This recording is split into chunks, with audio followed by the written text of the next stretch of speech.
para pencari fakta? Negara Jepang memang dikenal dengan teknologinya yang begitu maju dalam berbagai bidang, termasuk pertanian. Dan gak dipungkiri petani di Jepang lebih maju dibandingkan petani di negara kita Indonesia. Karena mereka didukung oleh teknologi canggih yang akan memudahkan pekerjaan mereka. Selain itu, teknologi ini juga lebih memaksimalkan hasil pertanian mereka dibandingkan dengan cara konvensional. Seperti 5 teknologi canggih petani beras di Jepang yang akan kita bahas ini.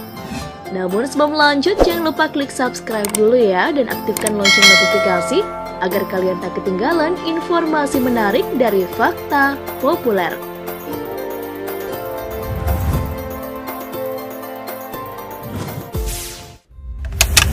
Pembibitan. Hanya benih yang berkualitas unggul dan bermutu tinggi yang layak untuk dibudidayakan. Namun, terlepas dari hal kualitas benih, cara penanaman benih pun akan mempengaruhi hasilnya nih guys. Kalau di Jepang sendiri nih guys, penanaman benih ini dilakukan secara otomatis dan hanya memerlukan sedikit bantuan tenaga manusia. Caranya nih, pertama-tama tanah akan dimasukkan ke dalam wadah khusus persegi panjang. Dan wadah-wadah tersebutlah yang akan bergerak sendiri dan akan ditanami benih secara otomatis. Selanjutnya, pada mesin terdapat sikat khusus yang berputar, yang mana sikat ini akan mencampur tanah dan benih secara efektif. Juga hal yang gak kalah canggihnya nih guys, pada penyiraman. Biji-biji ini selanjutnya akan melewati penyiraman secara otomatis.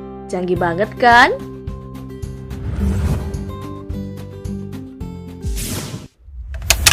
Penanaman. Kamu pasti udah akrab banget sama adegan petani-petani menanam padi seperti ini kan? Tapi proses ini ternyata nggak semudah apa yang kamu lihat loh. Proses penanaman akan dilakukan setelah benih sudah tumbuh dengan daun sempurna. Lalu cara menanam dilakukan dengan memasukkan bagian akar membentuk huruf L agar akar dapat tumbuh dengan sempurna. Itu cara manual ya. Tapi lain lagi nih di Jepang. Petani Jepang gak perlu capek-capek lagi turun ke sawah karena mereka sudah menggunakan teknologi canggih. Petani hanya perlu naik ke atas mesin dan gak perlu lagi turun berkotor-kotor ria di dalam sawah. Benih-benih yang sudah tumbuh hanya perlu diletakkan di atasnya. Lalu ketika mesin tersebut sudah dijalankan, benih-benih tersebut akan tertanam dengan sendirinya. Dengan begini jauh lebih menghemat waktu dan tenaga kan?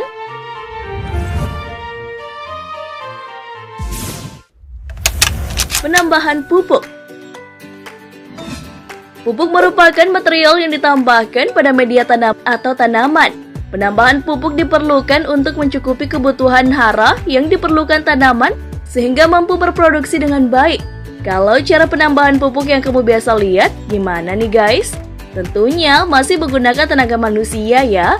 Nah, kalau di Jepang nih, proses pemupukannya dijamin bakalan membuatmu terpesona. Untuk mengontrol jalannya helikopter tersebut, petani menggunakan remote khusus. Kalau menambahkan pupuk dengan cara seperti itu, kayaknya bakalan menyenangkan banget ya. Udah kayak main helikopter-helikopteran dengan remote control nih ya. Selain itu, remote control ini juga digunakan untuk menyemprotkan pestisida. Dengan menggunakan metode penyemprotan dengan helikopter ini, terbukti meningkatkan efisiensi waktu dan tenaga. Untuk menyemprot lahan seluas 1 hektar saja hanya membutuhkan waktu 1 jam saja. Bandingin aja kalau pakai tenaga manusia, selain melelahkan, pastinya juga lebih menyita waktu ya.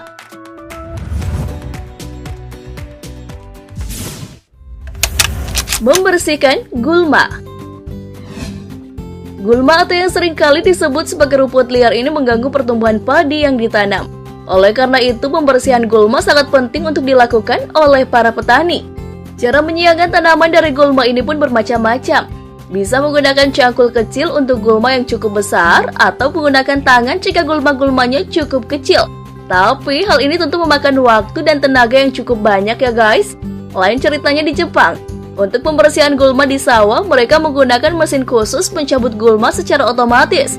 Layaknya helikopter penyemprot pupuk tadi dan pestisida, mesin yang menyerupai kapal bot mini ini dikendalikan dengan remote control.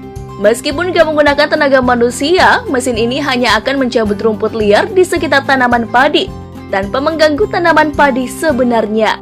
Kalau membersihkan gulmanya seperti ini mah gak bakalan capek ya? Iya nggak?